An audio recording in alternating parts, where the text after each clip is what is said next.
जैसा कि ये विदित है कि बीजेपी के श्री अमित शाह द्वारा संसद में भारतीय संविधान के मूल निर्माता व दलितों एवं अन्य उपेक्षित वर्गों के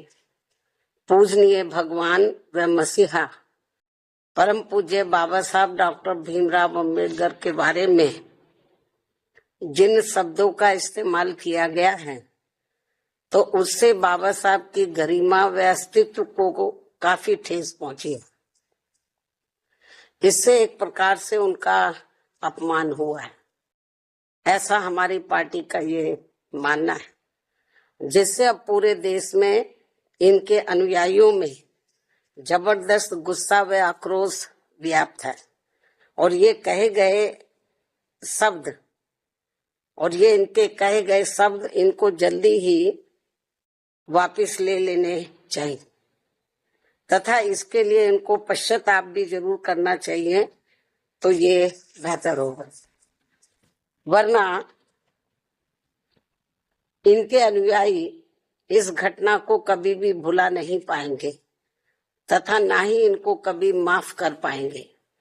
जिस प्रकार से बाबा साहब के प्रति कांग्रेस पार्टी के असंख्य रहे गलत कारनामों को इनके अनुयायी अभी तक भी भुला नहीं पाए हैं और ना ही ये कभी कांग्रेस पार्टी को माफ करने वाले हैं, चाहे ये अपने कितने रंग ढंग व चाल आदि भी क्यों ना बदले।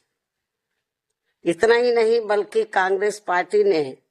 बाबा साहब के देहांत के बाद तो इनके नाम को व संविधान निर्माण में रहे इनके अहम योगदान को भी इतिहास के पन्नों से मिटाने की भी पूरी कोशिश की है। हालांकि अपने इस मकसद में ये पार्टी अब तक जरूर कामयाब हो जाती, ये कांग्रेस पार्टी अब तक जरूर कामयाब हो जाती यदि बाबा साहब डॉक्टर भीमराव अम्बेडकर के देहांत के बाद इनके अधूरे रहे कारवा को आगे बढ़ाने के लिए मान्यवर श्री कांशीराम जी अपना पूरा जीवन समर्पित करके वे आगे नहीं आते, जिसको मंजिल तक पहुंचाने के लिए मुझे भी अपनी पूरी जिंदगी समर्पित करनी पड़ी। इसके साथ ही मान्यवर श्री कांशीराम जी ने बाबा साहब के संघर्ष व इनके कारवा को खत्म करने वाली कांग्रेस पार्टी के सभी साम दाम दंड भेद आदि हथकंडों का मुकाबला करके वे उनसे सावधानी बरतते हुए तब फिर बीएसपी का गठन किया है, जिससे अब कांग्रेस, बीजेपी व अन्य सभी जातिवादी एवं संकीर्ण मानसिकता रखने वाली पार्टियां किस्म किस्म के हथकंडे इस्तेमाल करके कमजोर करने में लगी। जबकि यूपी में 4 बार बीएसपी के नेतृत्व में रही सरकार ने जिस प्रकार से यूपी की राजधानी लखनऊ में व दिल्ली के नजदीक नोएडा में भी बाबा साहब डॉक्टर भीमराव अम्बेडकर के सम्मान में अनेकों भव्य व ऐतिहासिक स्मारक, संग्रहालय व स्थल आदि बनाए हैं, साथ ही इनके नाम पर यहाँ अनेकों जनहित की योजनाएं शुरू की गई हैं।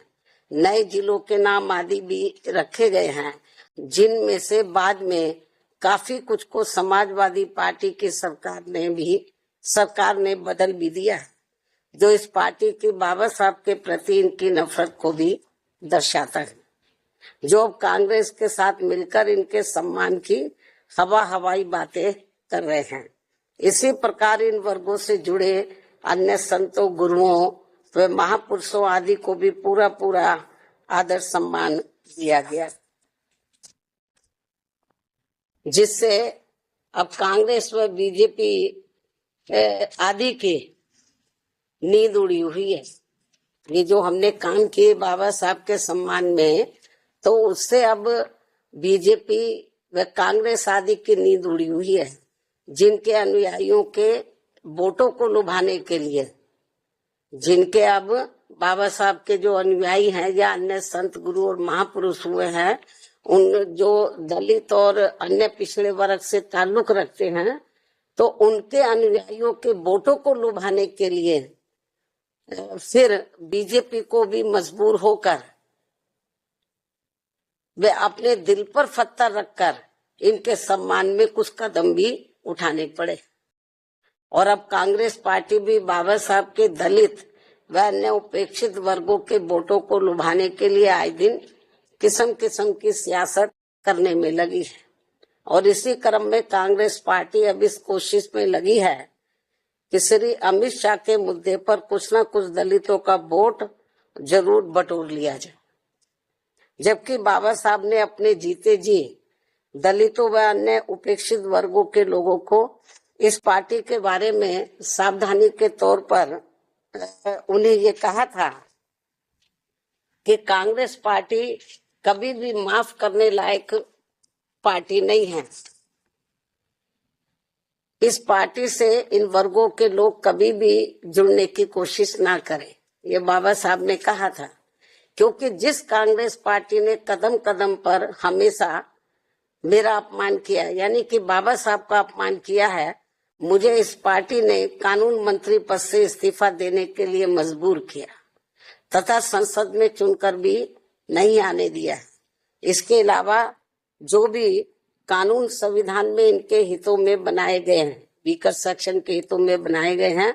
तो उन्हें भी लागू नहीं होने दिया गया, जिनका चाल चरित्र व चेहरा अभी तक भी बदला नहीं। और अब तो ये पार्टी भारतीय संविधान में इन वर्गों के मिले आरक्षण को ही सही वक्त आने पर खत्म करने में लगी है। और इन सब मामलों में बीजेपी भी हमें कोई पीछे नजर नहीं आती है, पीछे होती हुई। और इन सब मामलों में बीजेपी भी कोई पीछे नहीं है। ये पार्टी भी इन वर्गों के वोटों को लुभाने के लिए आए दिन किस्म किस्म की सियासत करती रहती है। और इस चक्कर में अब ये पार्टी खुद ही अपने जंजाल में बहुत बुरी तरह से फंस गई। कहने का तात्पर्य ये है कि चाहे बीजेपी हो या फिर कांग्रेस पार्टी एंड कंपनी के लोग हों, ये सभी दल अभी भी बाबा साहब का कतई भी दिल से सम्मान नहीं करते। अर्थात इनका सम्मान केवल दिखावटी व छलावा वाला ही रहा है, अभी तक जो हमें देखने के लिए मिल रहा है। और अब ये सभी पार्टियां बाबा साहब का केवल नाम इस्तेमाल करके इनके अनुयायियों का वोट लुभाने में ही लगी है, जिनसे बाबा साहब के अनुयायियों को हमेशा सावधान रहना है। और अब इन्हें बाबा साहब के पद चिन्हों पर चलकर अपनी एकमात्र हितैषी पार्टी बीएसपी से ही जुड़कर अपने मसीहा व भगवान बाबा साहब डॉक्टर भीमराव अंबेडकर का नाम यूपी की तरह पूरे देश में भी रोशन करना है, ताकि फिर कांग्रेस, बीजेपी व अन्य कोई भी जातिवादी व संकीर्ण मानसिकता रखने वाली पार्टी कभी भी इनका अपमान करने की अपनी हिम्मत न जुटा सके, तथा फिर आए दिन इनके अनुयायियों का हर स्तर पर हो रहा शोषण व उत्पीड़न आदि भी होना काफी हद तक जरूर बंद हो जाएगा। संक्षेप में अब मेरा यही कहना है